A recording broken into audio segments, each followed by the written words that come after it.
मला एक प्रश्न विचारला होता की बॉडीमधली निगेटिव्ह एनर्जी जी आहे त्याला कशी काढून टाकू.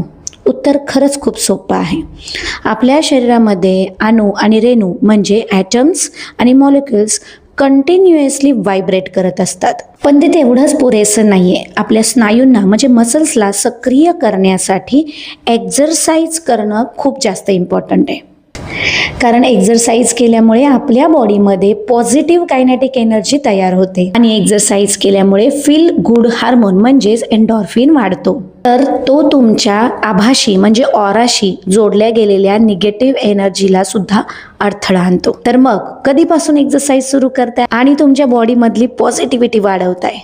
जर तुम्ही अजूनही एक्झरसाइज करत नसाल तर बिलकुल काळजी करू नका. यासाठी सुद्धा मी तुम्हाला नक्की मदत करेल. एक्झरसाइज असं तुम्ही DM करा, मी तुम्हाला नक्कीच 3 दिवसाची फ्री लिंक पाठवेल.